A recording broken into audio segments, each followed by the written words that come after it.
If you love summer as much as I do, if you love the weather, the sunshine, people's vibe during the warmer months, this is your time to start the countdown. If you haven't seen me here before, I'm Gabby. I'm here talking from Laser Me Out about seasonal autumn skincare. Things that we can do throughout the colder months to prep ourselves for the warmer months that we so much long for.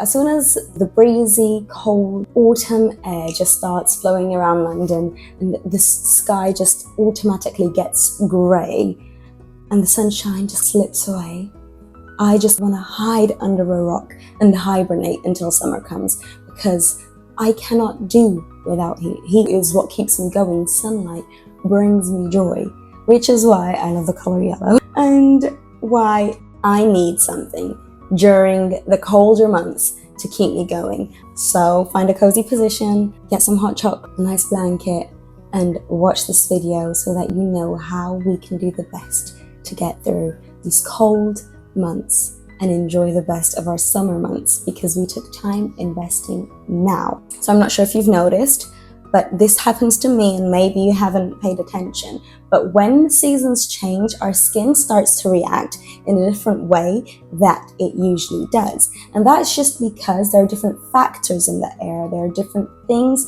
that are reacting directly with our skin. Our habits change because of the weather. Our mood changes because of the weather. So our skin responds to all of those changing factors. First point, number one, focus on hydration.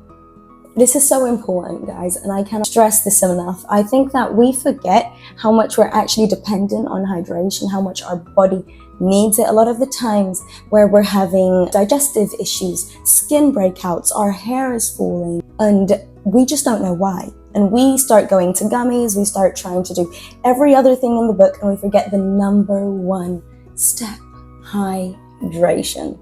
Now, hydration isn't just the water that you intake, but it's also the products that you use. But we have to keep this in mind. First things first, focus on the hydration. Your body needs to keep going. You cannot go on without it. And I know you've heard this before. And you definitely have heard this before. And you're going to be like, this isn't anything new. Why are you bringing this to my attention? I already know. And it is SPF. Again, SPF. And the reason that I'm bringing this to your attention again is that because everyone says it, everyone knows it, we've seen the proof, we've seen the results, we see the difference that it causes, but we still don't do it. I know if you're probably the best, very dedicated kind of person, you probably put it on every single day, you have it on your bag, you reapply it as you should. But if you're like me and you're inconsistent and you forget, and it's just not that much of a priority because we don't see the sun, so we don't remember. Guys, SPF protects us against the UV rays.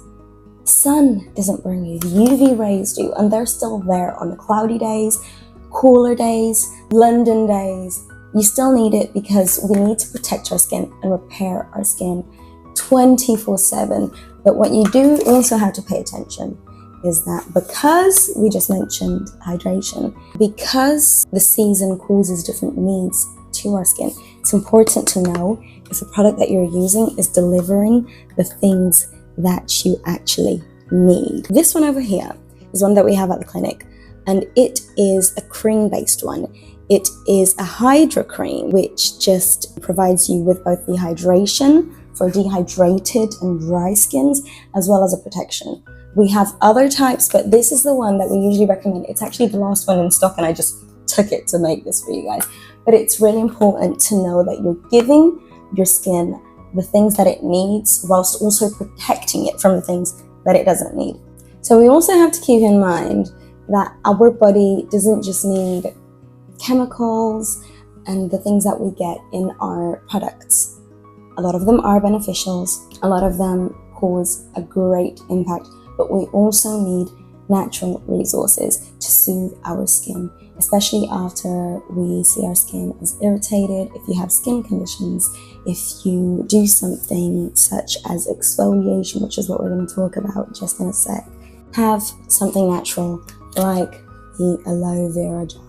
So aloe, it's a natural extract. I'm sure you've seen it. It's great for everything in our body. We drink it, we put it on our skin. A lot of people eat it because its benefits are incredible.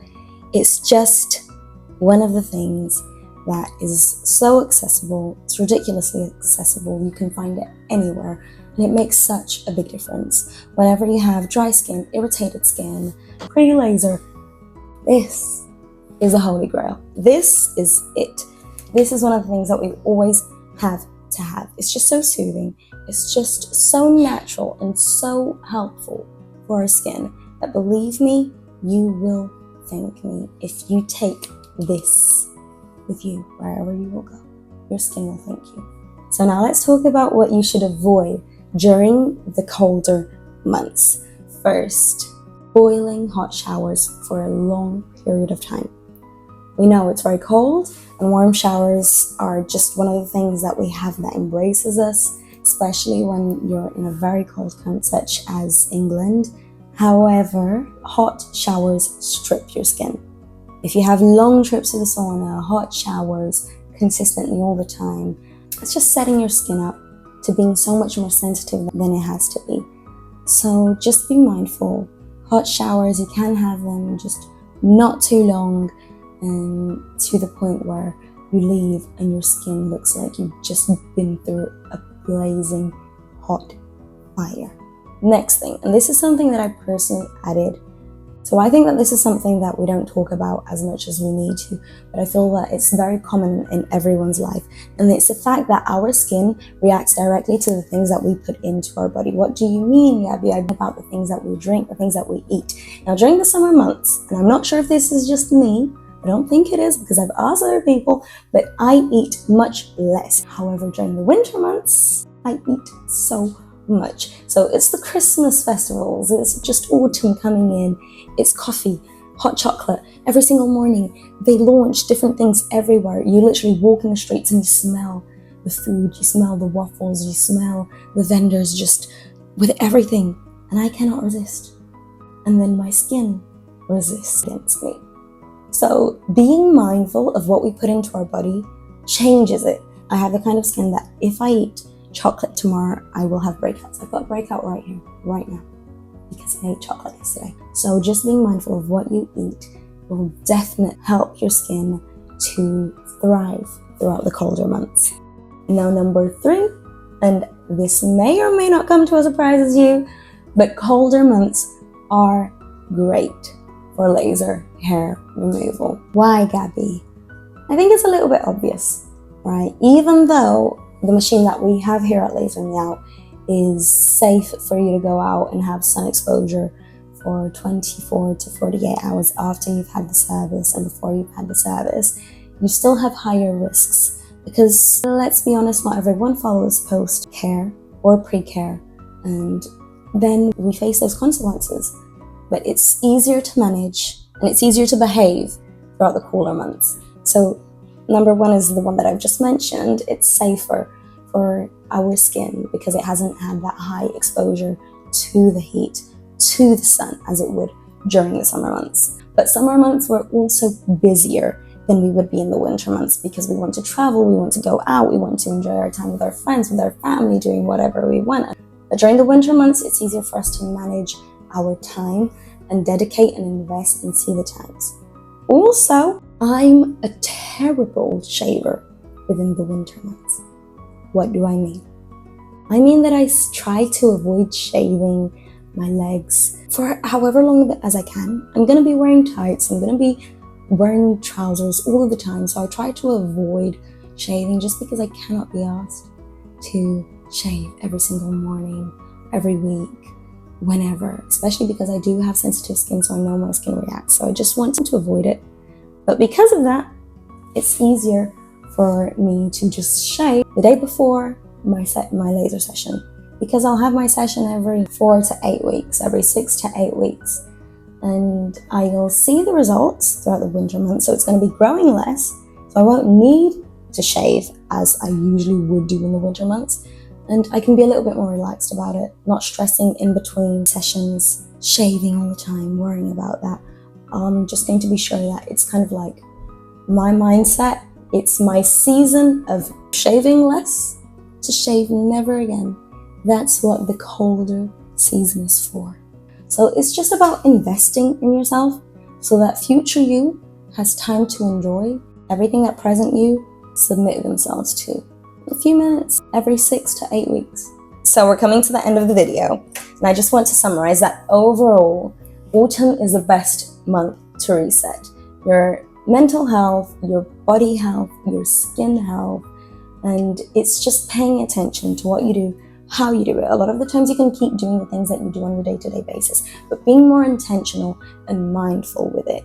And the fact that autumn, winter, is just kind of like the pre and the post care.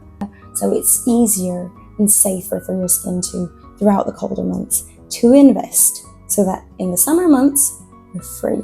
Make sure to subscribe, leave your comment down below, and follow us on our social accounts so that you are also involved on the day-to-day tips that we share on all of our socials. Thank you guys so much, and I hope that you guys have a great autumn season ahead.